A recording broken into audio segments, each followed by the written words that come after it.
ने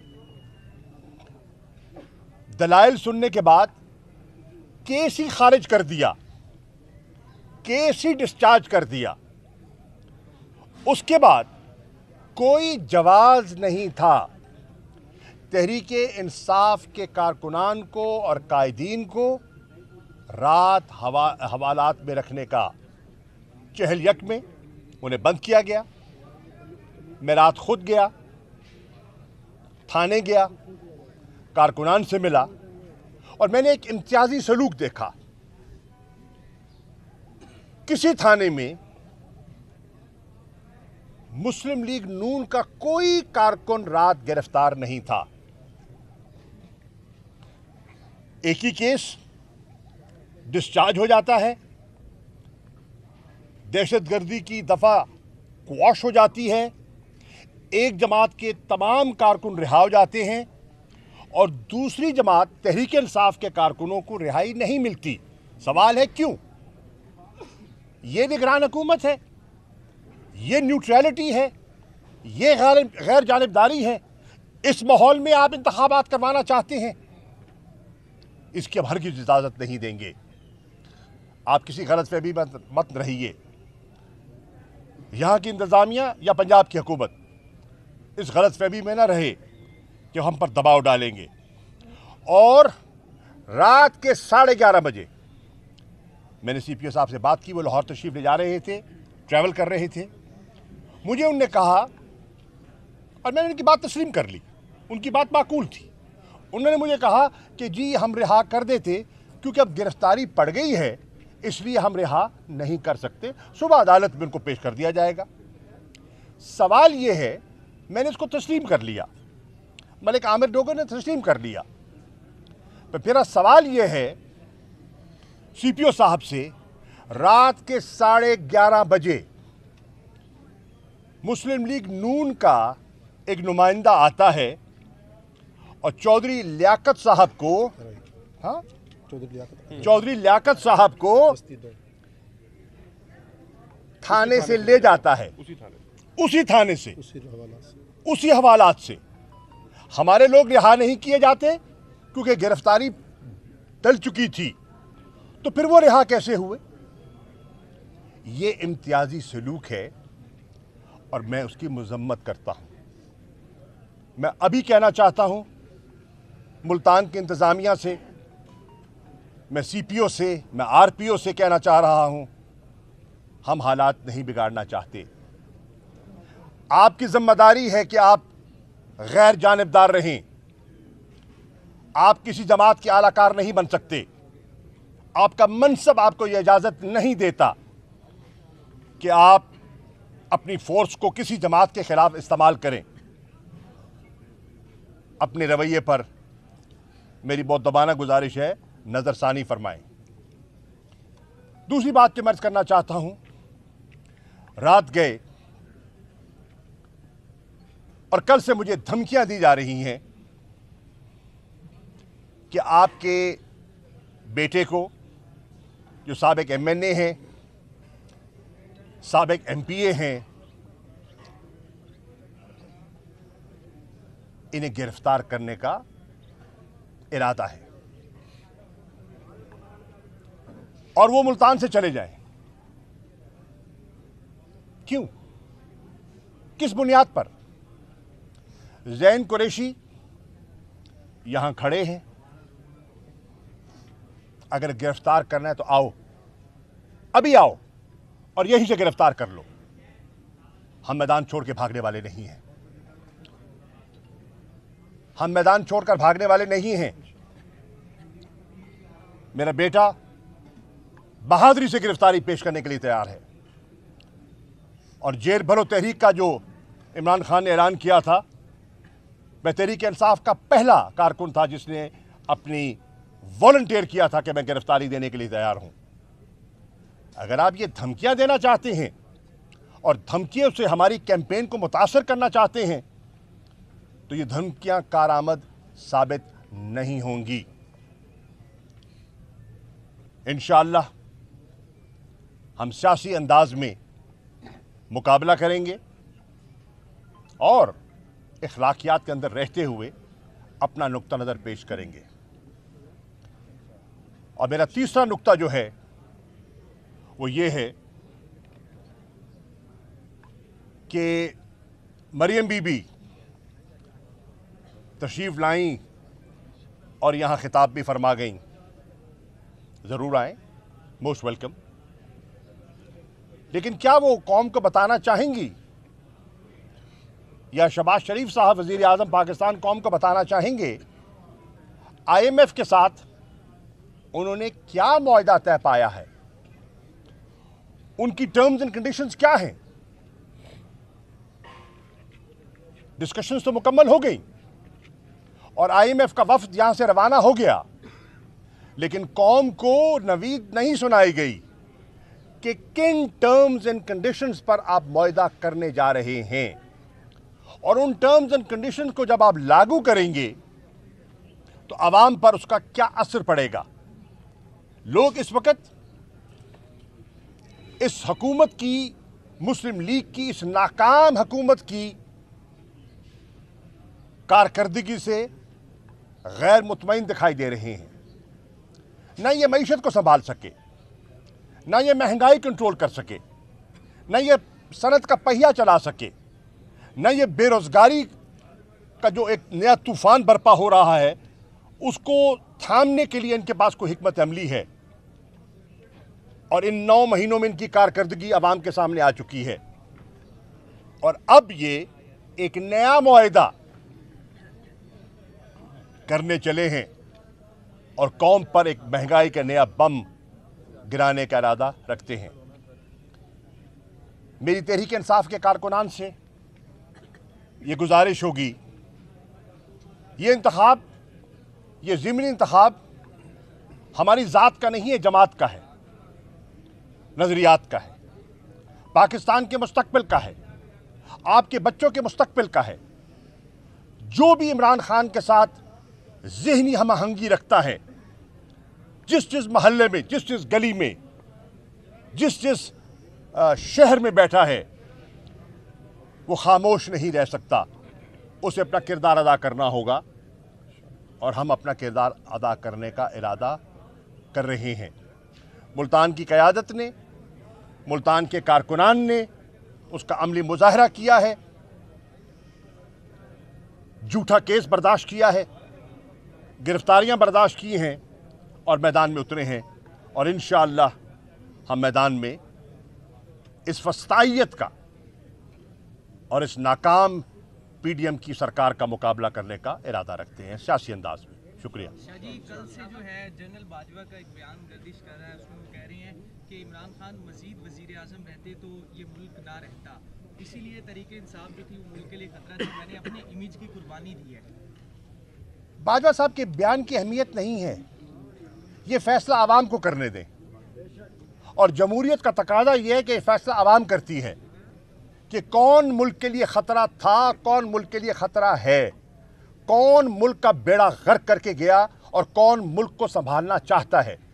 यह फ़र्द वाहिद नहीं कर सकता, इसका फैसला आवाम ने करना है और जनरल इलेक्शन के ज़रिए करना है।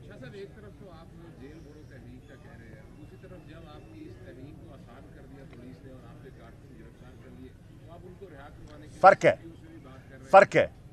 है। एक है आज खुद गिरफ्तारी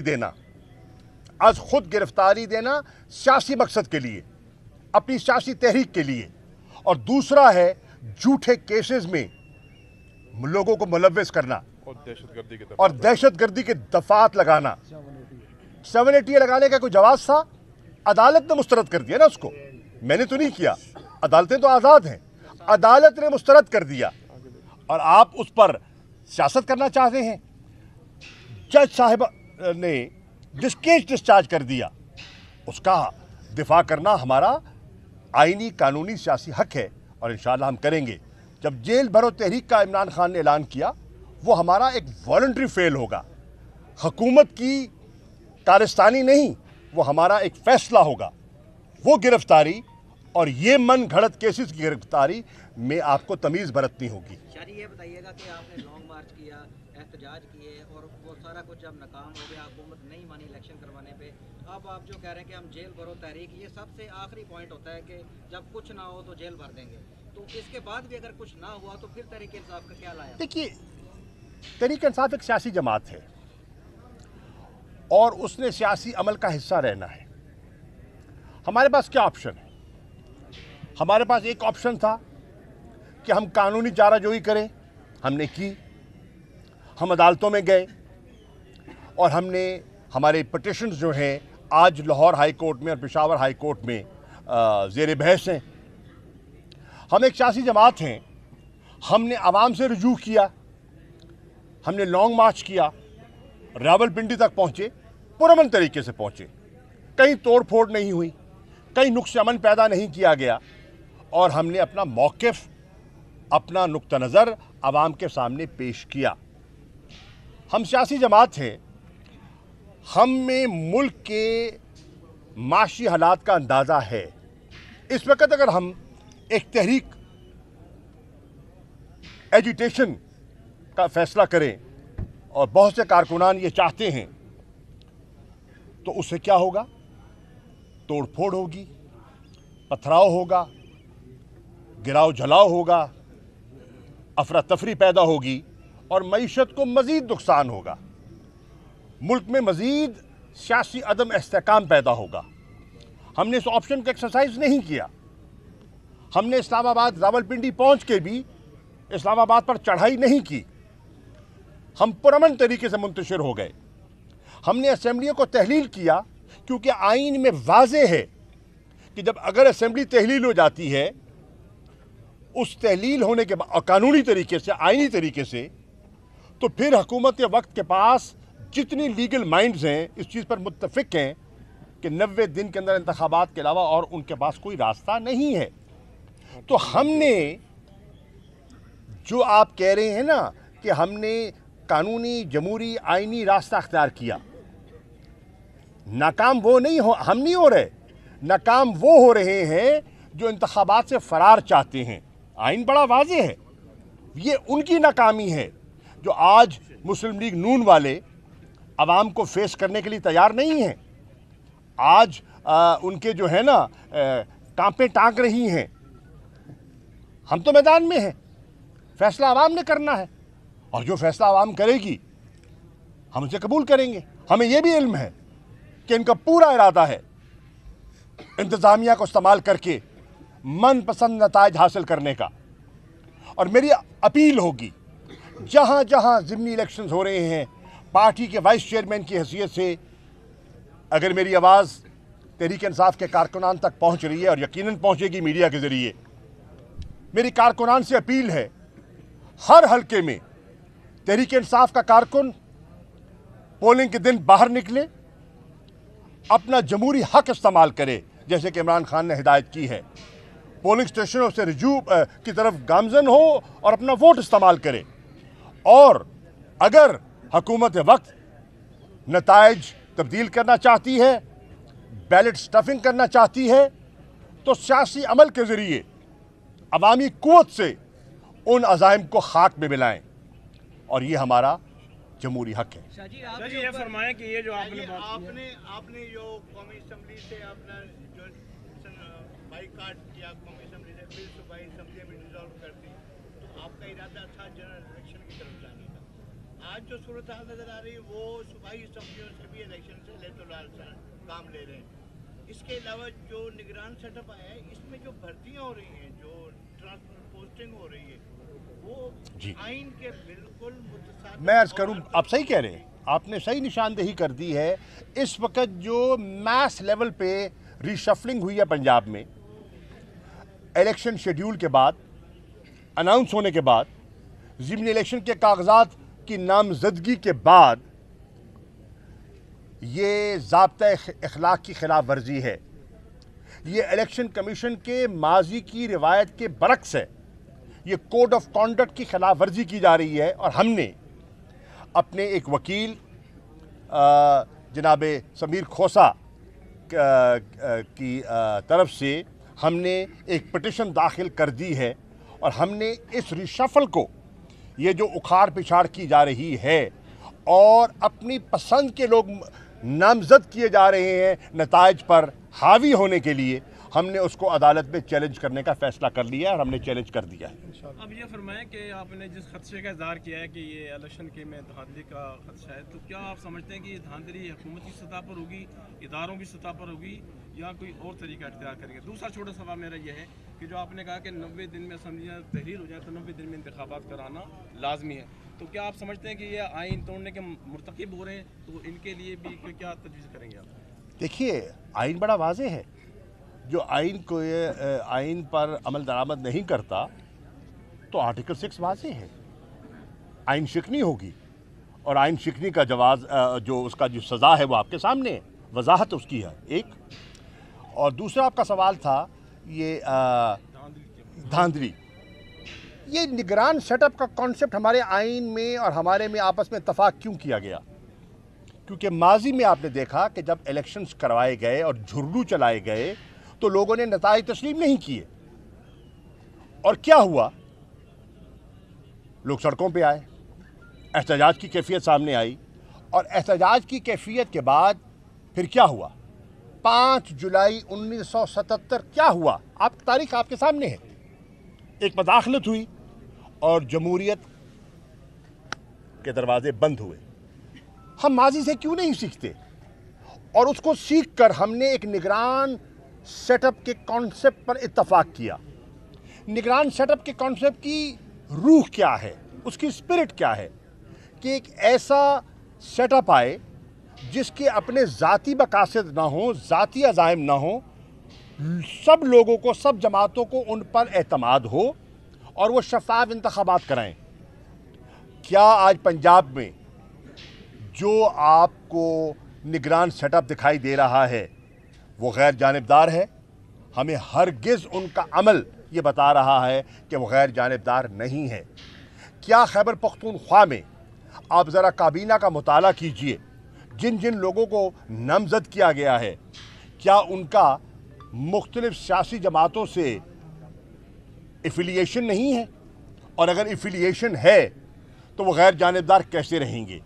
तो मैं समझता हूँ कि इस हुकूमत ने, पीडीएम सरकार ने, ये जो केयर टेकर सेटअप जो मुसल्लत किए हैं उनकी गैर जानिबदारी पर एक बहुत बड़ा सवालिया निशान लग गया है और इन्होंने मुतनाज़ा इलेक्शन का बीज बो दिया है। जी, आपके ऊपर वफादारी तब्दील करने के लिए दबाव डाला गया लेकिन आपने कबूल नहीं किया।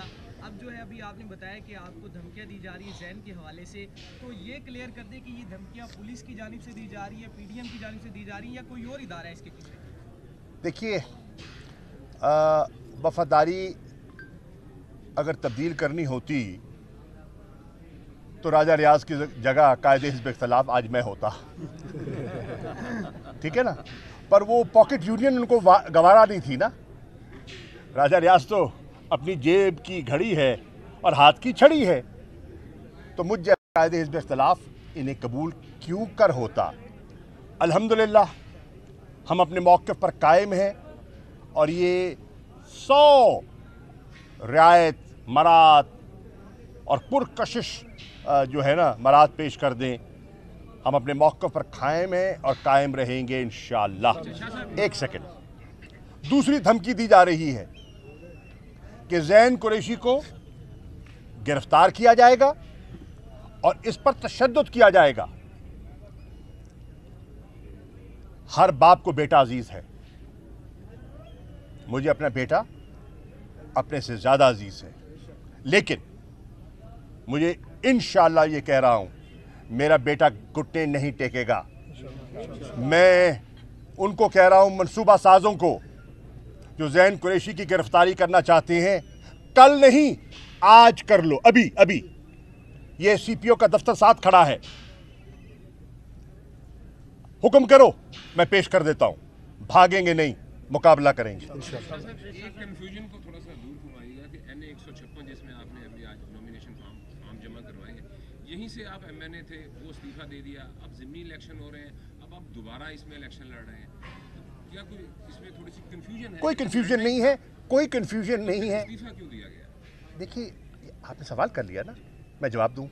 मुझे पता है जिस एंगल से सवाल कर रहे हैं, मुझे पता है जिस इदारे से मुंसलिक हैं आप, आपकी मजबूरी है, मैं एहतराम करता हूँ आपका, आपके मैं नाम नहीं लेता, लेकिन मुझे आपकी मजबूरियों का एहसास है, मुझे एहसास है, बिल्कुल एहसास है। लेकिन हमारी हिकमत अमली है ना भाई, हर जमात की अपनी हिकमत अमली है। हमने अपनी हिकमत अमली इस वक्त जो एक नाम नहाद कायदे हिज़्ब इख्तलाफ नामजद किया गया है, उससे छुटकारा हासिल करने के लिए हमने अपनी हिकमत अमली बनाई और उस पर हम अमल पैरा हैं। पॉलिटिकल सिचुएशन जो है मेरे भाई वो इवॉल्व करती है, कोई स्टैटिक नहीं होती, स्टैटिक नहीं होती। और जब पॉलिटिकल सिचुएशन इवॉल्व करती है तो आप अपनी हिकमत अमली उसके मुताबिक ढालते हैं। थैंक यू जी। राजा रियाज साहब ने कहा है कि मैं तहरीके नहीं बल्कि तारीखे इंसाफ का हिस्सा हूँ टीवी प्रोग्राम में, और आगे अगर शहबाज शरीफ को एतमाद का वोट लेना पड़ा तो मैं नहीं दूंगा, टिकट भी नहीं लूंगा पीटीआई से। इस पे मैं सिर्फ मुस्कराना चाहूँगा। Thank you. मेरा वजूद Shah Mahmood, Shah Mahmood, Shah Mahmood, Shah Mahmood Qureshi.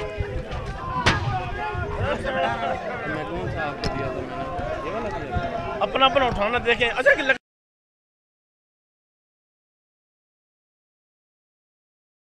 Please like and subscribe POC News channel for latest news updates.